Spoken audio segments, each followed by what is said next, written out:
Hello, मैं Pavan Rao. YouTube channel maths with Pavan Rao में जैसा आपको पता है कि हम लोग कोऑर्डिनेट ज्योमेट्री पढ़ रहे हैं और ये लेसन जब तक आपके पास होगा, जब आप लोग देख रहे होंगे उस टाइम तक मेरा ऑपरेशन हो चुका होगा और मैं बेड पर रहूँगा। तो आप लोगों को इसमें कमेंट करने हैं ताकि मैं सभी को पर्सनली रिप्लाई कर सकूँ। तो ये वीडियो देखने के बाद आपको 100% कमेंट करना है। वीडियो शेयर तो करना ही करना है और आपको 100% कमेंट करना है, लाइक करो या नहीं करो, ताकि मैं कमेंट का आपको रिप्लाई कर सकूं। हेलो, मैं Pavan Rao Unacademy learning app पर भी एजुकेटर हूं। आप लोग अनअकैडमी लर्निंग ऐप डाउनलोड करके वहां से मुझे फॉलो कर सकते हो। वहां पर कुछ मैंने अर्थमेटिक के टॉपिक्स डाले हैं जो आप लोग वहां से पढ़ सकते हैं। Okay, thank you. तो आइए आज की क्लास में, और ये मैंने कहा है 10-10 मिनट के छोटे छोटे वीडियोस ऑपरेशन से जस्ट पहले मैं बना रहा हूँ आपके लिए, ताकि आपको ऐसा नहीं लगे कि ये सर ने मतलब अचानक से वीडियोज़ आने बंद हो गए, ऐसा नहीं लगे, इसके लिए मैं आपके लिए बना रहा हूँ। तो शुरुआत करते हैं आज की क्लास की। कोऑर्डिनेट ज्योमेट्री के बारे में थोड़ा सा मैं आप लोगों को पढ़ा चुका था, कुछ चीज़ें मैंने आपको बता दी हैं। एक्स एक्सिस क्या होता है, वाई एक्सिस क्या होता है, अब्सिसा क्या है, ऑर्डिनेट क्या है, भुज क्या है, वो सारी चीज़ें मैं आप लोगों को बता चुका हूँ। अब मान लीजिए कोई भी पॉइंट अगर अपने पास यहाँ पर है, कोई भी पॉइंट यहाँ पर है x1 y1, कोई पॉइंट यहाँ पर है x1 y1, कोई भी पॉइंट है, ध्यान रखना इसकी x एक्सिस से परपेंडिकुलर डिस्टेंस पिछले लेसन में मैंने बताया था, x एक्सिस से परपेंडिकुलर डिस्टेंस होगी y1 और y एक्सिस से परपेंडिकुलर डिस्टेंस जो होगी वो होगी x1। कोशिश करना समझने की, हर क्यों मैं आप लोगों को बताऊंगा। और पहले मैं बेसिक पढ़ाता हूं जैसा आपको पता है, और बेसिक पढ़ाते टाइम भी मैं एक दो इसके एग्जांपल दे दूंगा ताकि आपको सही से समझ में आए, और फिर हम लोग उन क्वेश्चंस को वापस आगे तो करने ही वाले हैं। दूसरा पॉइंट मान लीजिए यहाँ पर है x2 y2, x2 y2, ये कोई भी पॉइंट है जिसके निर्देशांक जो कोऑर्डिनेट्स हैं ये क्यों हैं, क्या कोऑर्डिनेट्स हैं, ये मैंने पिछली क्लास में आपको बताया था। वो एक्स एक्सिस से परपेंडिकुलर डिस्टेंस अगर आपको चाहिए तो एक्स एक्सिस से परपेंडिकुलर डिस्टेंस, मान लो ये पॉइंट है, इसके एक्स एक्सिस से परपेंडिकुलर डिस्टेंस होगी y2। पिछली क्लास में समझा चुका हूँ, याद है या नहीं है? हाँ ना बोलना है, हाँ ना भी कमेंट करना है, और भी जो भी चीज़ें इसमें पूछनी हो, कोई डाउट हो, कुछ भी हो तो आप लोग कमेंट कीजिए ताकि मैं आपको ज़्यादा और अच्छे से समझा सकूँ। यहाँ से परपेंडिकुलर डिस्टेंस जो होगी वो अपने पास होगी x2। तो आप लोग एक काम कीजिए, इसको इससे मिला दें, परपेंडिकुलर डाल दो, ये परपेंडिकुलर, तो एक रेक्टेंगल बन गया। तो एक कंप्लीट यहाँ से यहाँ तक y1 था, ये y2 है, तो ये कितना बचा y2, तो ये अपने पास ऊपर वाला कितना होगा y1 माइनस y2। कंप्लीट अपने पास यहाँ से यहाँ तक y1 था, नीचे वाला y2 है, तो ऊपर बचा y1 माइनस y2। ये यहाँ से यहाँ तक x1 है, यहाँ पर परपेंडिकुलर आप लोग ऊपर डालकर देख लो ऐसे, इस प्रकार से, तो 90 डिग्री परपेंडिकुलर डाल रहे हैं हम लोग, तो रेक्टेंगल बन गया। तो ये x2 है तो ये भी x2, टोटल x1 था, ये x2 है तो ये भी अपने पास, ये x1 है तो ये भी x1 होगा, और ये इधर वाला x2 है तो ये कितना बचा x1 minus x2, x1 minus x2।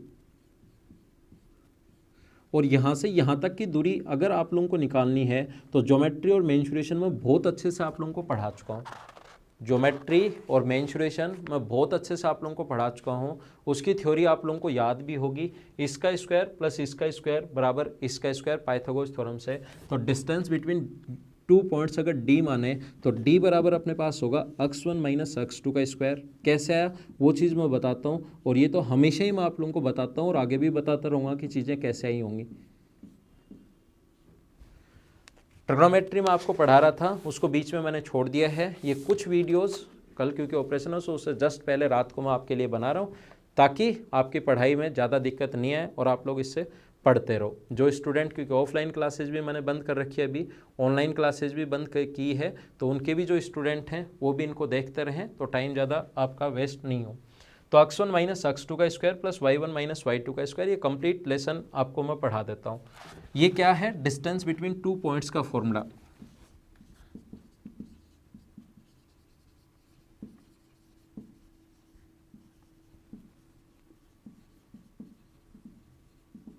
दो बिंदुओं के मध्य दूरी, डिस्टेंस बिटवीन टू पॉइंट्स, दो बिंदुओं के बीच की दूरी।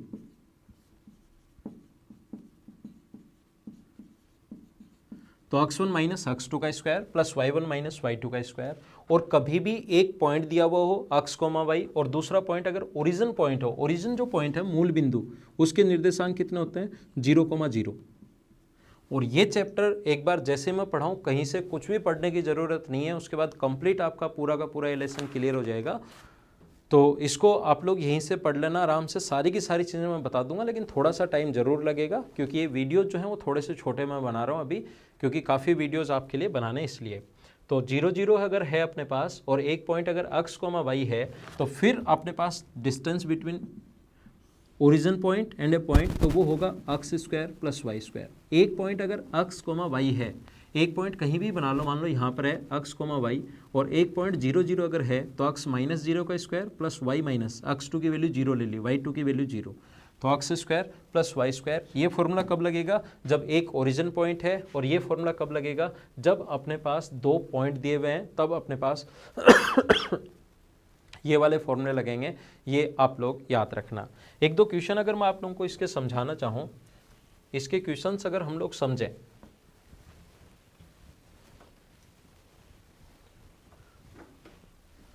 तो यहाँ पर देखो एक आसान सा क्वेश्चन मान लो ऐसे दिया हुआ है कि 5,3, एकदम आसान क्वेश्चन, -5,3 और 3,1। कुछ लोगों को ये भी नहीं आता, ये क्वेश्चन भी नहीं आता, इसलिए मैं कंप्लीट पढ़ाता हूँ। शुरुआत करता हूँ, आपने देखा होगा एकदम बेसिक से, एकदम जीरो से, ताकि सभी के समझ में आ जाए, और फिर हम लोग धीरे धीरे आगे की तरफ बढ़ते हैं। तो -5,3 और 3,1 के बीच की अगर दूरी पूछ ले, तो डिस्टेंस बिटवीन 2 पॉइंट्स अपने पास -5, -3, -5, -3, -8 का स्क्वायर प्लस 3 -1 यानी कि 2 का स्क्वायर, 3 -1 और 5 -8, तो 8 का स्क्वायर अपने पास 64 और 2 का स्क्वायर 4, तो 68 को 2√17 हम लोग लिख सकते हैं। कुछ लोगों को इसमें दिक्कत आती है, जो प्रॉब्लम्स आती हैं ऑफलाइन क्लासेस में स्टूडेंट पूछते हैं, वो मुझे पता है। वो बोलते हैं कि सर हमें क्या पता है x1 y1 और ये x2 y2 है। आप लोग इसको x1 y1 ले लो, इसको x2 y2 ले लो, आंसर सेम ही आना है। किसी को भी मान लो पहले 3 में से 5 माइनस, 3 में से 5 माइनस करोगे तो 8 का स्क्वायर, और 1 में से 3 माइनस करोगे तो -2 का स्क्वायर। तो क्योंकि चाहे पॉजिटिव का स्क्वायर हो चाहे नेगेटिव का स्क्वायर हो, आना सेम ही है, तो किसी को x1 y1 मान सकते हो, किसी को x2 y2 मान सकते हो, उसमें आपको ज़्यादा प्रॉब्लम नहीं आएगी। देखिए यहाँ पर ऐसा अगर कभी भी है कि जैसे कोई भी पॉइंट दे दे, 4,3 है, 4,3, x एक्सिस से परपेंडिकुलर डिस्टेंस बताओ तो आंसर होता है 3, y एक्सिस से परपेंडिकुलर डिस्टेंस बताओ तो 4, और ओरिजिन पॉइंट से दूरी बताइए तो 3 का स्क्वायर प्लस 4 का स्क्वायर। ओरिजिन पॉइंट से x का स्क्वायर, 4 का स्क्वायर प्लस 3 का स्क्वायर, तो आंसर आ जाएगा कितना, 5। ये अपना आंसर होगा। पॉइंट देकर x एक्सिस से परपेंडिकुलर डिस्टेंस ये आंसर, y एक्सिस से परपेंडिकुलर डिस्टेंस ये आंसर, मूल बिंदु से दूरी पूछे तो x square plus Y square. एक क्वेश्चन और करवा देता हूँ मैं आपको, चलो देखो।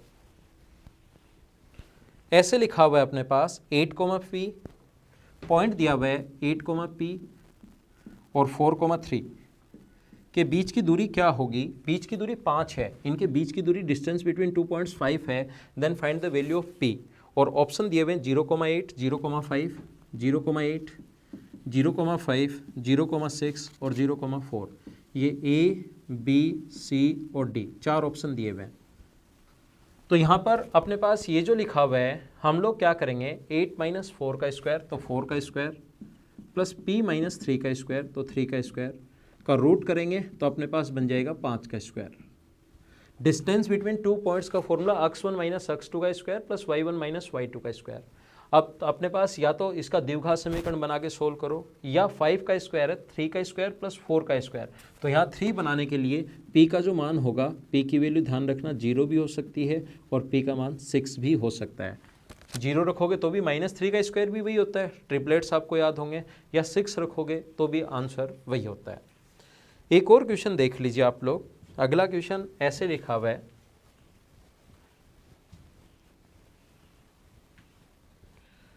ये अपने पास लिखा हुआ है x अक्ष पर वह बिंदु ज्ञात करो जो 2,-5 और -2,9 से समान दूरी पर है। देखो इस प्रकार से क्या है कि x एक्सिस पर कोई भी पॉइंट है तो x एक्सिस पर x का तो कोई मान होगा, y की वैल्यू हमेशा 0 होती है। याद रखना, x एक्सिस पर जो x का तो कोई मान होगा, 1, 2, 3, 4 कुछ भी मान होगा, लेकिन y की वैल्यू कितनी होती है, 0। तो 2 पॉइंट दे दिया, एक तो ए दे दिया 2 -5 और दूसरा आपके पास दे दिया दूसरा पॉइंट -2,9 और आपसे कहा कि इसके निर्देशांक आप लोग बताइए, इसके जो अक्ष एक्सिस पर पॉइंट है इसके निर्देशांक बताओ। तो दो बिंदु से अगर दूरी है, दो बिंदु से अगर दूरी समान है तो इधर डिस्टेंस निकाल लो, अक्ष -2 का स्क्वायर प्लस 0 -5 का स्क्वायर बराबर इधर से दूरी अक्ष +2 का स्क्वायर प्लस 0 -9 का स्क्वायर, तो -9 का स्क्वायर। ध्यान रखना आपका डिस्टेंस के लिए इधर भी रूट आएगा और इधर भी रूट आएगा, तो दोनों तरफ स्क्वायर करोगे तो ये रूट दोनों तरफ से इधर से भी हट जाएगा और इधर से भी हट जाएगा। तो ये अक्ष स्क्वायर प्लस 4 - 4x प्लस 25, अक्ष स्क्वायर प्लस 4 + 4x प्लस 81, अक्ष स्क्वायर प्लस 4 से अक्ष स्क्वायर प्लस 4 कट गया, ये इधर आके 8x और ये इधर आएगा तो -56। अक्ष की वैल्यू कितनी आ गई -7, तो अक्ष की वैल्यू आपका आंसर होगा -7,0। कुछ लोग क्या करते हैं, एक बात इसमें ध्यान रखना, कुछ लोग क्या करते हैं कि ये अपने पास बराबर दूरी पर है तो वो क्या करते हैं मिड पॉइंट वाला लगा देंगे फॉर्मूला 2 + -2। सेक्शन फॉर्मूला अभी तक मैंने नहीं पढ़ा है, अंतः विभाजन और बाह्य विभाजन, अंतः विभाजन और बाह्य विभाजन सेक्शन फॉर्मूला मैं नेक्स्ट समझाऊंगा आपको, अभी नहीं समझाया। कुछ लोग क्या करेंगे जिनको आता है वो बराबर दूरी अगर है तो मिड पॉइंट वाला 2 बराबर अपने पास x और यहाँ से x का मान 0 आ जाएगा, y की वैल्यू -5 + 9/2 बराबर अपने पास y की वैल्यू तो 0 दी भी है तो 0,0 आ गया। गलत कैसे हुआ, ये तो अक्ष का मान 0 आ रहा है, हमने सोल्व किया अक्ष की वैल्यू -7 आ रही है। एग्जाम में भी ये गलती हो सकती है और एक बार ये गलती होने के बाद आपके खुद के ही समझ में नहीं आएगा कि क्या हो रहा है ना। तो मैं आपको बता देता हूँ, बार बार उसी पर दिमाग चलता रहेगा कि बराबर दूरी है तो बीच का पॉइंट होना चाहिए। ध्यान रखना है बराबर दूरी तो है लेकिन ये स्ट्रेट लाइन जरूरी नहीं है, ये ए पॉइंट यहाँ भी तो हो सकता है 2, -5 बराबर दूरी कहा है, ये कोई स्ट्रेट लाइन थोड़ी ना कही है। और आपने जब मिड पॉइंट के निर्देशांक निकाले, ये वाले जब ऐसे निकाले आपने, तब तो ये इस बिंदु के निर्देशांक आ गए, इसके नहीं आए। तो यहाँ पर जब समान दूरी कहे तो ये वाला फॉर्मूला आप लोग जो मिड पॉइंट वाला है, जो मैं अगली क्लास में आपको पढ़ाने वाला हूँ, ये आप लोग नहीं लगा देना, क्योंकि ट्रिग्नोमेट्री में आप लोगों को पढ़ा चुका हूँ। तो आप लोग ध्यान रखना, ट्रिग्नोमेट्री में 2 sin θ + cos θ upon sine b point है sin θ, 2 cos θ, ये 2 पॉइंट हैं ए और बी, 2 पॉइंट के कोऑर्डिनेट्स दिए हुए हैं। तो आप लोग अल्फा और बीटा अगर इसके आप लोग, चलो अगले में करते हैं क्वेश्चन, है ना, नेक्स्ट जो क्लास होगी उसमें एक क्वेश्चन करते हैं। यहाँ पर एक और क्वेश्चन आप लोग कर लीजिए, ये ए और बी पॉइंट ऐसे लिख लो, ये ऐसे लिख लीजिए, ये क्योंकि मिड पॉइंट के फॉर्मूला भी मैंने नहीं बताया, मिड पॉइंट का फॉर्मूला नहीं बताया और मिड पॉइंट पर बेस्ड क्वेश्चन था, तो अभी मुझे फॉर्मूला बताने से पहले क्वेश्चन करवाने के बजाय अगला उसमें कर लेंगे हम लोग। तो ये क्वेश्चन आप लोग करके a + b, a - b, ये पॉइंट अपने पास a है और b पॉइंट है अपने पास a - b, -a - b, इन दोनों के बीच की दूरी बताओ और कमेंट बॉक्स में लिखो। दोनों के बीच की दूरी निकालकर कमेंट बॉक्स में लिखिए, ताकि सही है या गलत है वो मैं आप लोगों को बता सकूं। मैंने पहले भी कहा है, शुरुआत में भी आपको कहा था, वीडियो को शेयर 100% करना है। ये मेरे ऑपरेशन से पहले मैंने वीडियोस बना रखे हैं, बाद में आपके पास आएंगे तो आप लोगों को कमेंट करना है, ताकि मैं लेटे आपका कमेंट पढ़ सकूं और आपको रिप्लाई कर सकूं। Okay, thank you.